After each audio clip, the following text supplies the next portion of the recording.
In the summer of 2025, an unusual rumor began to spread on social media, stirring a mixture of fear, curiosity, and outrage across the Islamic world.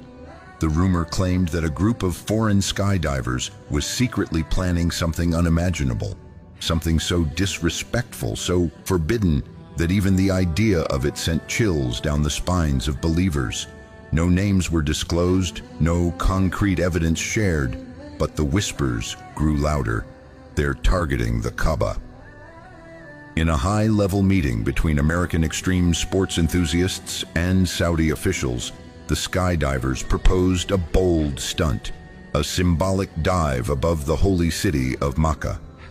Outwardly, it was promoted as a gesture of global unity and peace. But deep beneath the surface, the intentions were not as innocent. These were not just athletes. Hidden among them were individuals who sought to mock, belittle, and challenge the sanctity of Islam's holiest site.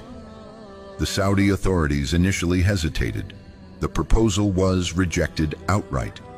However, under immense diplomatic pressure and layers of deceptive reassurances, limited approval was granted, strictly on the condition that they stay far from the Kaabah, respecting its sacred boundaries.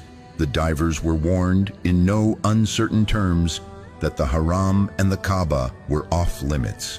The day arrived. Helicopters hovered at the edge of Makkah's skies. Cameras were in position. The world held its breath. Among the skydivers, 5 individuals suited up, each carrying a parachute and wingsuit, their jumpsuits bearing subtle but mocking messages in patterns and colors. They took off from a military-controlled aircraft under the gaze of Saudi military supervision. As the skydivers descended, they began steering closer and closer to the Haram. Something was wrong. The trajectory they were following didn't align with their approved flight path. The crowd below was unaware. People continued their tawaf around the Kaabah. But in the control room, alarms began to blare. Surveillance confirmed the worst. They were heading toward the Kaabah itself. Saudi security forces tried issuing emergency warnings, but the skydivers had disabled communication. Their plan was in motion. They were about to commit an act of grave disrespect. At precisely 2:37 p.m., one of the divers made a direct descent toward the rooftop of the Kaabah. As his boots touched the sacred structure, a terrifying crack of thunder echoed across a cloudless sky.